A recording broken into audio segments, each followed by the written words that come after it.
I like to flip it. I flip the mindset for people of, it's selfish not to step into who you're made to be. It's really selfish to keep the brilliance God put in you just for yourself.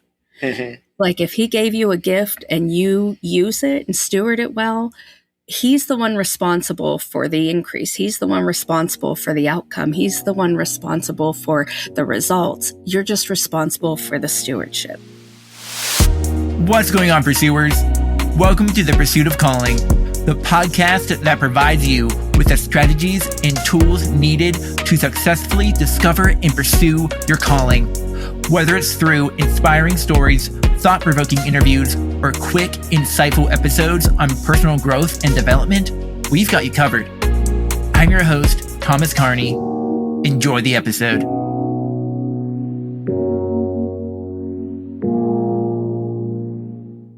What's going on, pursuers? Welcome back to the Pursuit of Calling podcast, the podcast that helps you grow into who God has created you to become.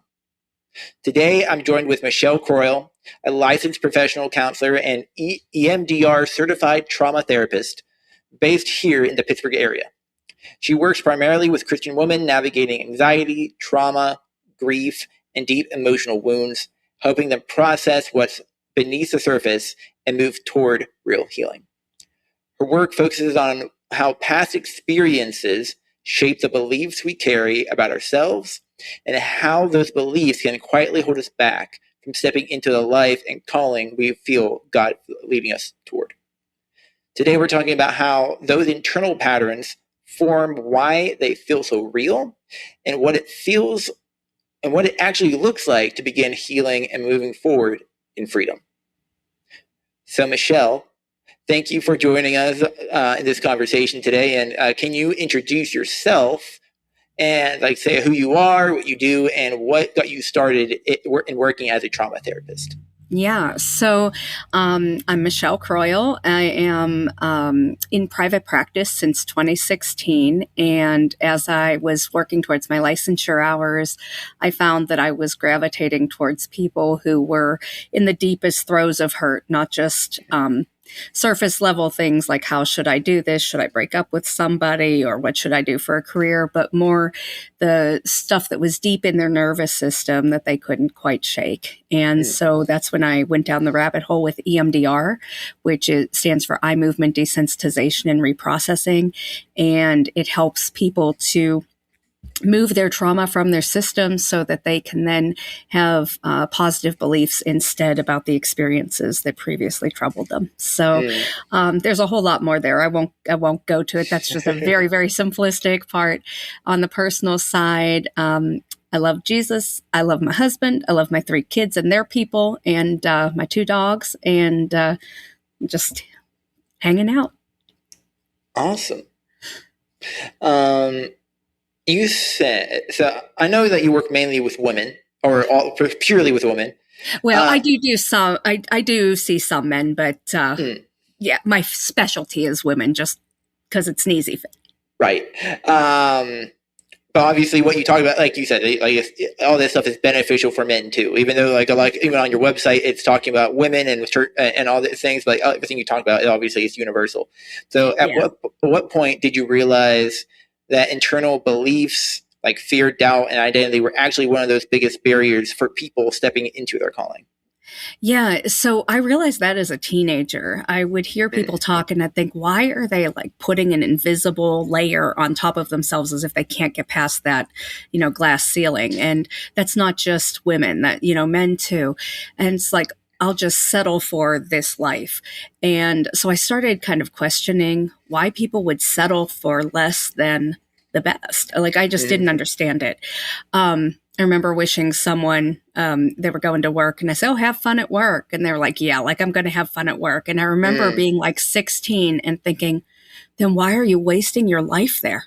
If you're not going to have fun, why would you do it? Not that every day of work at every moment is going to be fun, but just, if you're going to pour a lot of your time and your lifeblood into something, why not do something that lights you up? And so I noticed that I didn't like it when people had limiting beliefs or they counted themselves out. And then in college, I didn't realize I was doing the same thing. I had gone to a Christian college and I wanted them to have a certain group on campus that I hoped to join when I got there. And the group didn't exist. And I was like, how can we have a Christian college without this kind of group on it? And I was really bummed because I really wanted to. And my friend said, why don't you start it? And at that moment, I went, because I don't do that.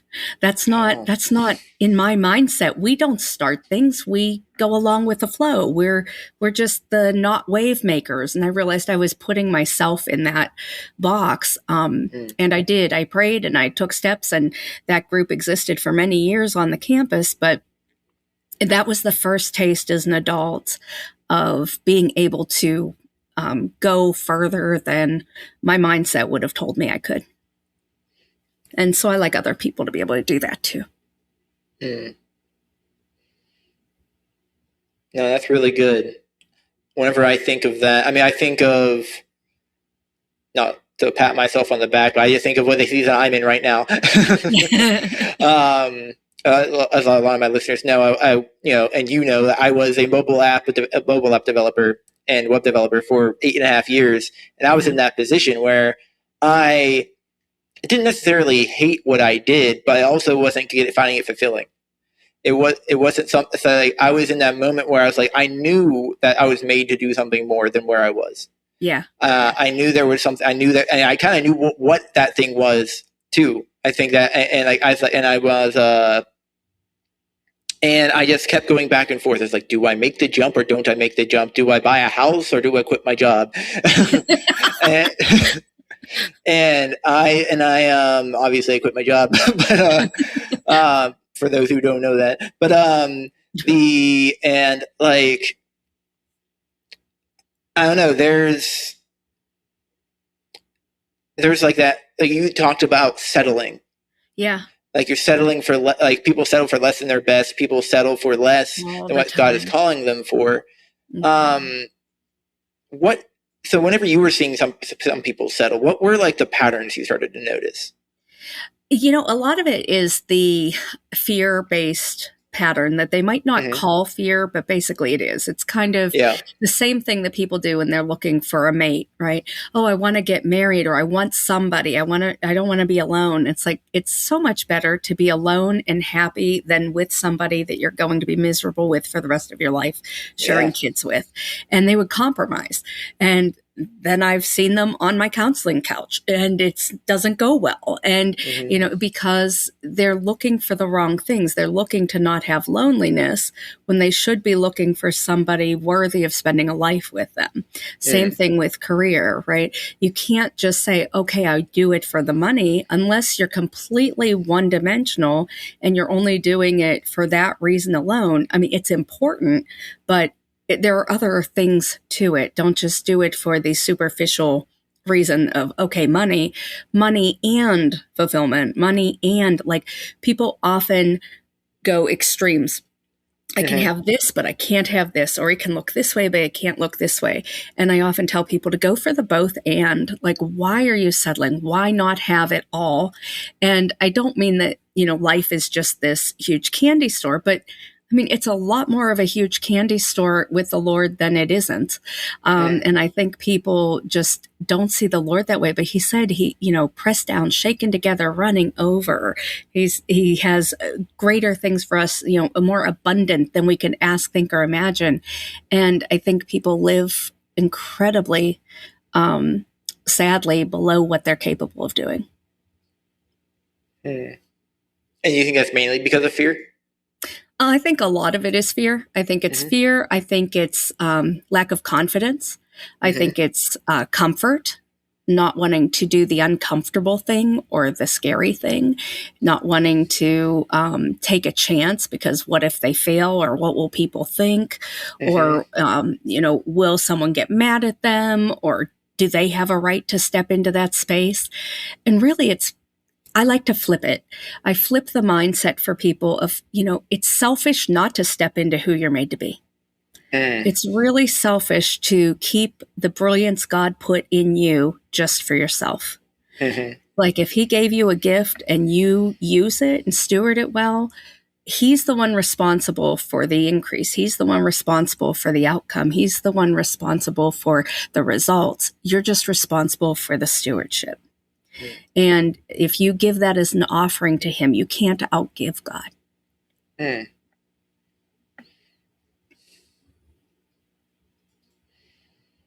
Hmm.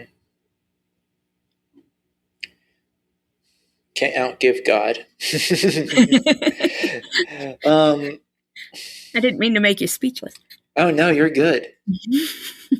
Like, why do you think like we talk about fear? I think like there's like a lot of different kinds of fear. Like fear of failure. You talk about fear of failure, fear of not being enough, fear of inadequacy, but why do you think it's so strong?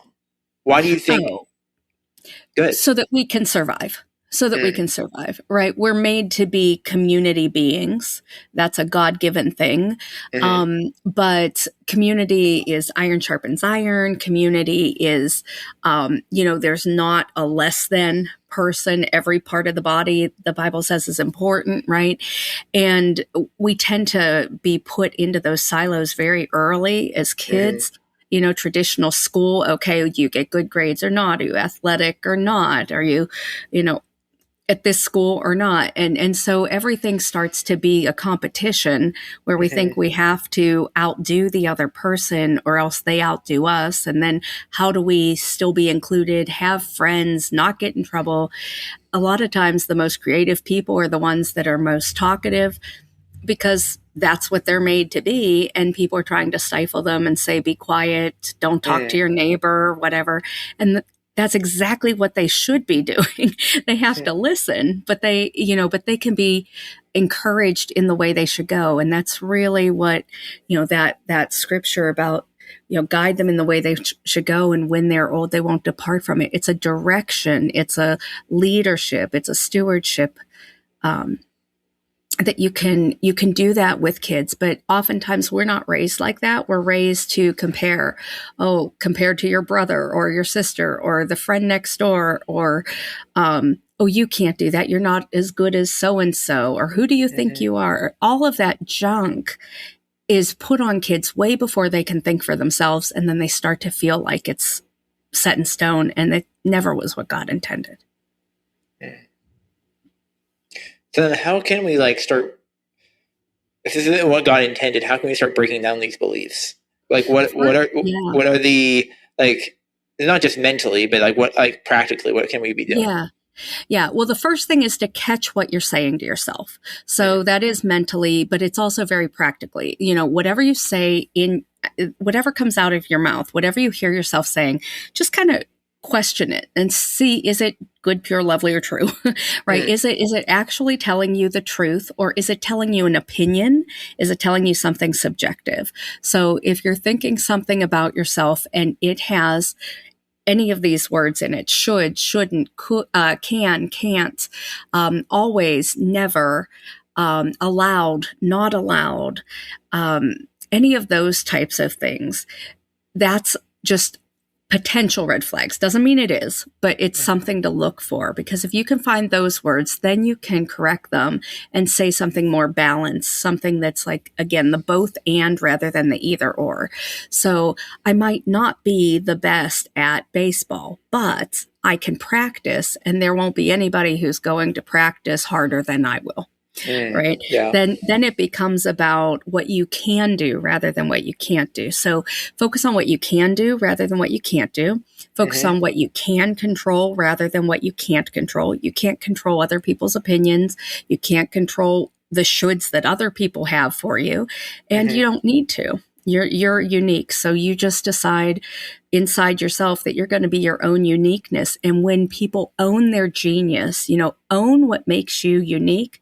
I was always told I was too sensitive. It's well, now I get paid for it. So there you go.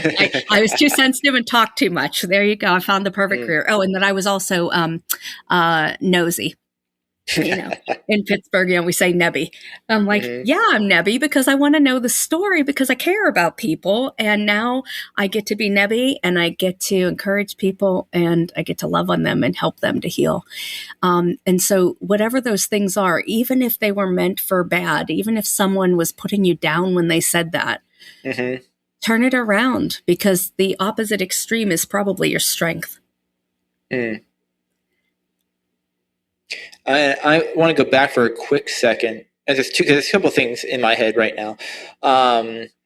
One thing before I lose it is what you said about what people used to say about like Yeah. the things that were your natural giftings. Yeah. I love my dad, I do. But I was a crybaby when I was a kid. I cried all the time. I was very sensitive, and my peak of the peak of almost all of my emotions. There's tears. Whenever I'm at the highest point of them. Some people I think get more stoic. Some guys get. I break down. Yeah, it's actually very healthy. Right, and and I think back to like college where I'm a naturally curious person, and like I wanted people to be more. I wanted people to like. I had these giftings to be curious. Had these giftings to want people to quote unquote, for lack of better terms, be better.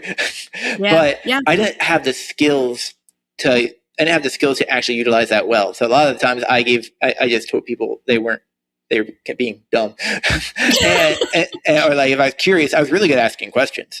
And like just being super, super curious. But now, like you said, like now that I'm full-time entrepreneurship going as a Maxwell certified coach, like I'm able to like use like I'm trained to ask good questions, be curious about them, and then actually be able to pull out of people these things that they didn't even know that they knew. Yeah. And it's like it's the coolest thing whenever they're like, okay, now let me make a plan for how I'm going to achieve this goal based on the things I actually already knew about myself. Yeah. Like, which is insane. And the other thing was you mentioned earlier about how we compare ourselves to others. Yeah. And like, I'm not as good as that person, or they're better than me at this one thing. And I think it's interesting because there's the, like, where are we getting our measuring stick from? Mm-hmm, exactly. Who came up with it? Other fallible human beings. Because God's not measuring us that way. Right. So if somebody is a fallible human being, therefore they're not perfect. So why would we use their measuring stick instead of ours? And why would we use ours instead of God's? So it's kind of silly. I kind of gave up, I don't know, probably when we decided to homeschool around that time when our kids were young, people would be afraid of like, what will people think if we homeschool? And I thought, I don't care. I'm not trying to raise everybody else's kids. I'm trying to raise mine. And that kind of just set us on the trajectory of, I don't care. We'll do it our way. We'll probably do it better. And that's not like a boast or whatever. It's just, it was true that if we do it our way for our family and we follow God, it's going to turn out okay. Yeah. And so many people are trying to fit into other people's boxes and do what they were never called to do, and then wonder why they don't get good results. So you weren't actually being authentically doing what you were called to do, and giving too much stock to stuff that really doesn't matter, or people's opinions who they have no stake in your life. I'm sure you've heard this, Thomas, if you wouldn't go to someone for advice, don't take their opinions. I might have missed that last part. Sorry. If you wouldn't go to someone for advice, don't take their opinions. Yeah. It's, I don't know. I feel like whenever people say that, like, if I were to look at every podcaster out there, and there's a ton of better podcasters that are way better than me, but I don't look at them and I'm like, oh my gosh, there's so much. I might as well not even do it, because look how much better, like Alex Hormozy or all these other people out, Russell Brunson, all these other people out there are so much better at like maybe speaking their ideas and being able to teach their points and be able to get their point across. And I'm like, I might as well not even do it because there's people out there doing so much better than me. And then, but like, it's because they put in the work. They weren't good at first. And no one was good the first time. Yeah. Yeah. And they put in the work, and that still doesn't mean that they have what you have, right? You have that unique Thomasness to you. Yes. So people would be missing out on that. Right. The drink that I have my Diet Dr. Pepper in right now has a quote from Maya Angelou on my mug. Yeah. Oh, gee, I spilled it right on my computer. It says, if you're always trying to be normal, you will never know how amazing you can be. That's great. Amen. Yeah. Yeah. So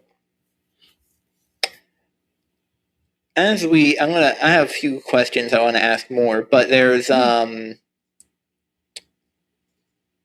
we kind of already answered the last question I was going to ask. It was, how do these beliefs specifically interfere with how these men and women, how they're stepping into their calling? And we talked about fear. We talked about fear. We talked about comparison. Did anything else come to mind? Yeah, I mean, I think it's just paralysis oftentimes. We stay for the status quo and we try not to rock it. And being comfortable with the familiar is really one of the most dangerous places to be. When you're not comfortable with where you are, you get to think about how you can change it. When you just you go back to that status quo, settle for, you're getting comfortable, but that doesn't mean you're in a safe or a healthy place. That just means that you don't have the disturbance of change. People confuse, and this is a really big thing I want people to know, is don't confuse discomfort with bad. Discomfort doesn't feel good. It doesn't mean it's bad. It often means you're growing. So it's when people think, oh, comfort means good. Comfort can mean good. Comfort doesn't mean good in all circumstances. You could be comfortable with just a life that is a settle for, and that's not the best way to go about it. But if you really are going to go for new things, you're going to be uncomfortable because taking any step feels like a risk, even if it's a pretty safe step. But when you take the smallest step in the right direction, so the smallest step in the way you want to go, and then you notice that, hey, that actually didn't turn out too bad, and I was able to tolerate the disturbance, that's a very practical way to get where you're trying to go, because then you just develop more steps. Like, I know that when I was going for my counseling license, I already had 3 young kids, and I was like, should I go back to school for my master's in counseling? I always felt like I was supposed to do this, but I don't know. Can I do it? Will I pass statistics? Will I be able to do it with 3 young kids? Like, there were the what ifs. And yeah, I did, but I did it instead of in 2 years. It took me 4 because I took one class at a time, so I could be home and do the things. And then it took me extra time to go get my licensure because you have to put in 3,000 hours for that. And I wanted to be home with my family and raise them while they were younger. And so, I had to make some choices, and it looked a little bit different, but I've been in private practice, like I said, since 2019. Even though it took me 13 years to get there, it was a series of small steps. It was pass the statistics course. It was it was get accepted. It was study for the one statistics class, pass that test, pass the next test, get a happy hard 1C, and then go for the A's in the counseling one at a time. Because I knew what I wasn't good at, but sometimes we have to tolerate the things that we're not so good at, because it's worth it for the stuff that, really is our gifting. Yeah. And I want to point something out to the listeners, because you said you had a goal and you had this goal. You knew what you wanted to go, you knew what you wanted to do. And it took you 13 years to get there. Yes. And the thing is though, guys, even if what you're meant to do, even if you don't know how long it's going to take, I don't know if you knew it was going to take 13 years to the exact date. No. You probably thought it was going to go a little faster. And I was just glad it happened. Right. And that's one thing. Like, there's you knew what the next step was. You knew what it was that you had to do next, and you just started. And then you did the next thing, and then you did the next thing, and then you kept moving down the line, so you got to where you needed to be in order to live in the life that you're living now. That's right. It reminds me of all the stories in the Bible of, like, what was it, Rebecca, that waited. They waited. Rebecca and Abram. Was it Rebecca? No, Sarai and Abram that waited like they were in their 90s to have a kid. And then they tried to rush it and they messed it up, and then they got it right. Yeah. But yeah, it's okay. It's okay if you have to work towards it. It's okay. Like, that's like, if it's nothing, like one thing John Maxwell says, it's like everything worthwhile is uphill. Yeah. And like, another thing that you mentioned is that it's okay to go through uncomfortable situations. Mm-hmm. And so, because I literally just recorded an episode the same day on the law of pain from the 15 Invaluable Laws of Growth. Wow. And it's all about, like, maybe pain that you didn't choose, but sometimes there's pain that you did choose. But either way, in uncomfortable situations, you can choose to grow through that. Yeah. And you can choose to say, what am I learning from this experience? And if you haven't listened to that one already, I'm going to say you can go back to last week's episode and go ahead and listen to that. But but like, it's all about learning from those painful experiences. And like, I won't rehash a lot of what I said last week, but yeah, guys, it's okay to be uncomfortable. That's like, our bodies or minds want us to stay comfortable because that's where the safe zone is. But like, our calling isn't there. Our calling is not in our box. But Michelle, as we start wrapping up, there's a few questions I'd like to ask each guest I have on, and just to help me and my guests expand our horizons a little bit. So what is, like, one of the top tools or resources that you typically recommend for something working through what we're talking about today? I like the 16personalities.com free personality indicator. Yeah. It's basically the knockoff of the Myers-Briggs. Yeah. And I really like that, especially when you can just take it as information. Mm-hmm. You know, it's not like it's defining you. It's just information that can point you in the right direction to get curious about things. That's awesome. Thank you. I love that one too. I've taken that one. Yeah. What are you? Do you know? I don't remember, to be honest. I know I'm working Genius and my disc, but I don't remember that one. But how can people find more out? How can people find more about you? Yeah. Well, you know, if they know of a Christian woman who would like a podcast, or if they are a man who wouldn't mind listening to a podcast focused towards women, but really it's just mental health from a Christian perspective in general. Mm-hmm. It's Trauma Healing for Christian Women on Apple Podcasts or anywhere that you get your podcast, or EMDRpittsburgh.com is where you can find me if you're looking for counseling. Awesome. Well, Michelle, thank you for being with us on this episode of the Pursuit of Calling podcast. Guys, if you enjoyed this episode, you can go and share it with a friend that you believe is going to benefit as well.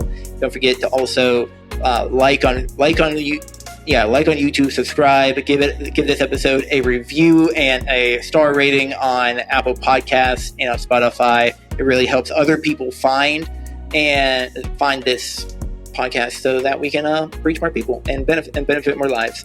You guys, thank you again for listening to this episode. Keep pursuing your calling, do it well, and I'll see you next time.